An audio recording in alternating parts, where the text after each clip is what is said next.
அனைவருக்கும் வணக்கம். இந்த பதிவில் நம்ம என்ன பார்க்க போகிறோம் அப்படின்னா, முருகனுடைய அருள் கிடைக்க வேண்டும் அப்படின்னா இந்த ஒரு 5 செயல்கள் மட்டும் நீங்கள் கடைபிடித்தாலே போதும். முருகனுடைய அருளும் ஆசீர்வாதம் பரிபூர்ணமாக கிடைக்கும். நீங்கள் தினமும் முருகனுக்கு பூஜை செய்யணுங்கிறது கூட அவசியம் கிடையாது. நீங்கள் அடிக்கடி கோவிலுக்கு போகணும் கூட அவசியம் கிடையாது. நம்ம ஒரு சில விதிகள் நம்ம ஃபாலோ பண்ணாலே முருகனுடைய பார்வை நம் மீது விழுகும். அதாவது கடவுளுக்கு நம்ம ரொம்ப பூஜை செஞ்சா தான் கடவுளுடைய பார்வை நம்ம மீது படும் அப்படிங்கிறதெல்லாம் கிடையவே கிடையாது. மனசார நம்ம எந்த கடவுளை ஒரு செகண்ட் நினைக்கிறோமோ அந்த கடவுளுடைய அருள் நமக்கு கிடைக்கும். அது எப்படி அப்படிங்கிறது தான் இருக்கின்றது. அதற்கு தேவையான செயல்கள் நம்ம என்னென்ன செய்ய வேண்டும் அப்படிங்கிறது இருக்கின்றது. நீங்கள் பூஜையை கூட பண்ண வேண்டாம், கோவிலுக்கு கூட போக வேண்டாம். இதை மட்டும் நீங்கள் ஒரு 10 நாள் ஃபாலோ பண்ணி பாருங்கள். முருகனை நிச்சயமாக உங்களால் உணர முடியும். அது என்ன செய்ய வேண்டும் அப்படிங்கிறத ஒரு 5 செயல்கள் நான் சிம்பிளாக சொல்லிடுறேன். அதாவது இப்போ உங்களுக்கு முருகரை பிடிக்குதுன்னு வச்சுக்கோங்கமே. முருகரை நீங்கள் ரொம்ப வழிபாடு செய்யணும் ஆசைப்பட்றீங்க, ஆனால் முடியல.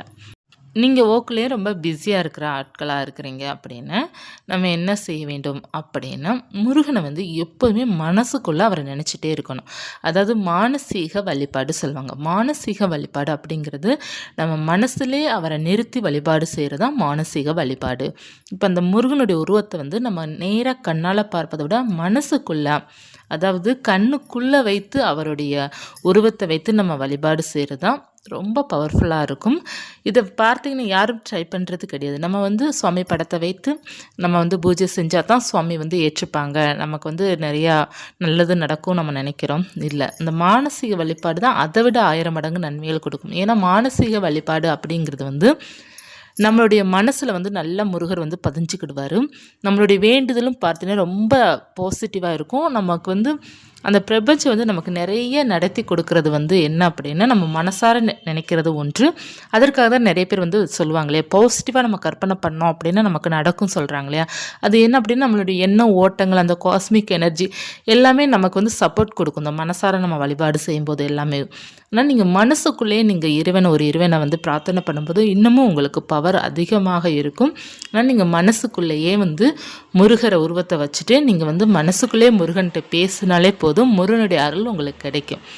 அடுத்து பார்த்தீங்கன்னா, இப்போ அவருடைய அருள் நமக்கு கிடைக்கணும் அப்படின்னா நம்ம செய்கின்ற செயல்கள் காலை எழுந்த உடனே அவரை நம்ம கூப்பிட்றணும். காலை எழுந்த உடனே முருகா அப்படிங்கிற அந்த வார்த்தை இருக்குது பார்த்தீங்களா, அதுதான் நமக்கு ரொம்ப முக்கியம். முருகா, சரவணா, கார்த்திகேயா, அவருக்குன்னு உரிய நேம், எத்தனையோ நேம் இருக்கின்றது. அதில் ஏதாவது ஒரு பெயரை கொண்டு நீங்கள் அவரை முருகா அப்படிங்கிறது சொன்னாலே போதும். அவர் காலை எழுந்திருக்கும் போதே அவருடைய நினைப்பால் நம்ம எழுந்திருக்கணும். எழுந்திரிச்சிட்டு அடுத்து நீங்கள் செய்கின்ற ஒவ்வொரு செயலுமே முருகர் நிறைவாக இருப்பார். நீங்கள் எங்கேயாவது போகிறீங்க அப்படின்னா கூட முருகர் உங்களுக்கு துணையாக தான் வருவார்.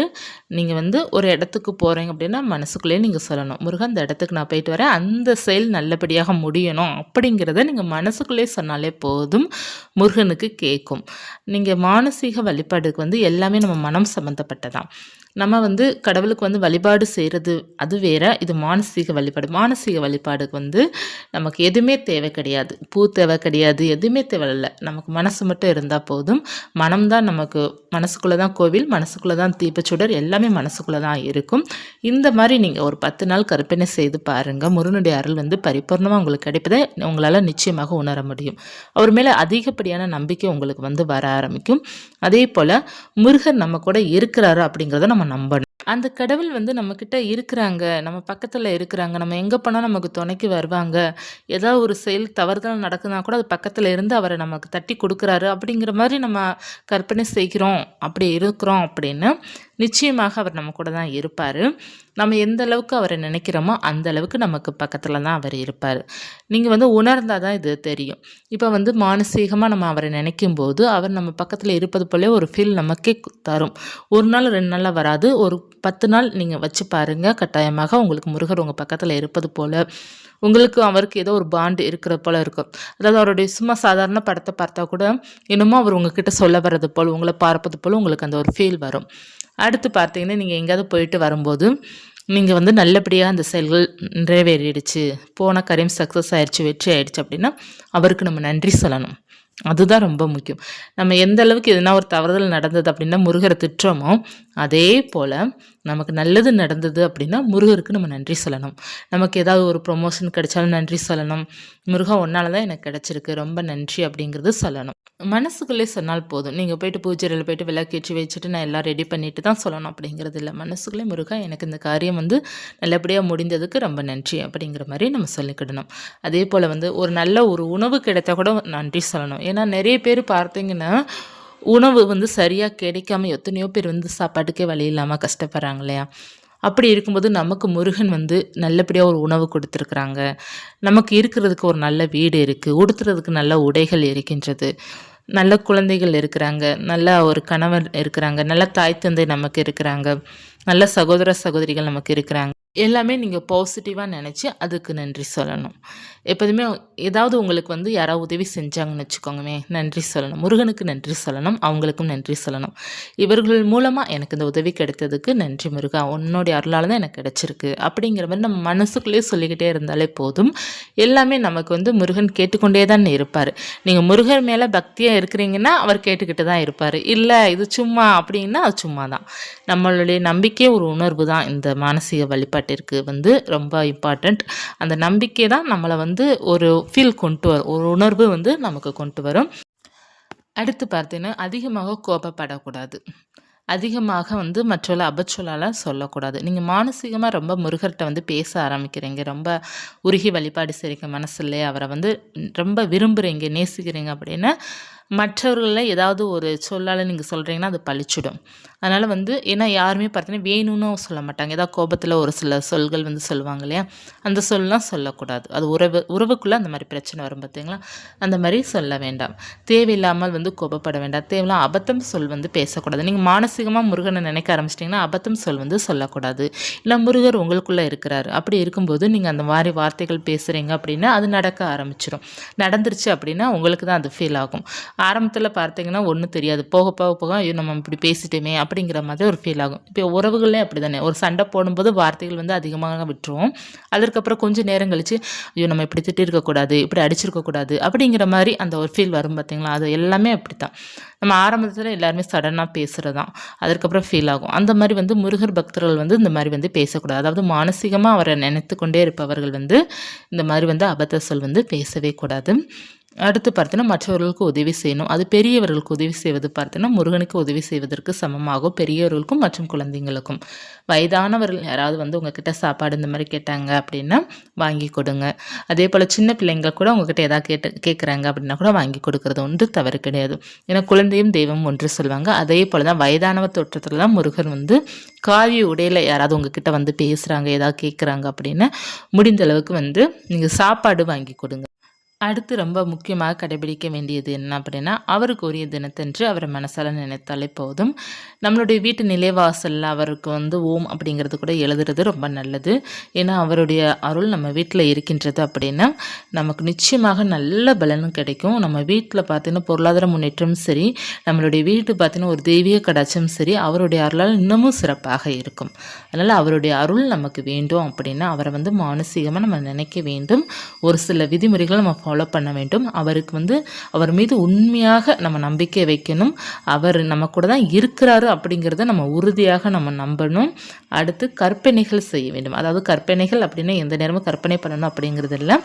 இறைவனோட உருவத்தை மனசில் நினச்சிட்டு நீங்கள் வந்து மனசுக்குள்ளே அவரை நீங்கள் வந்து நினைத்தாலே போதும். அடுத்து பார்த்தீங்க அப்படின்னா ரொம்ப முக்கியமானது மற்றவர்களுக்கு ஏதாவது முடிந்த அளவுக்கு உதவி செய்யலாம். மற்றவர்களை வந்து காயப்படுத்தக்கூடாது. அபசமான வார்த்தைகள் அதாவது அபச்சொல் பேசக்கூடாது.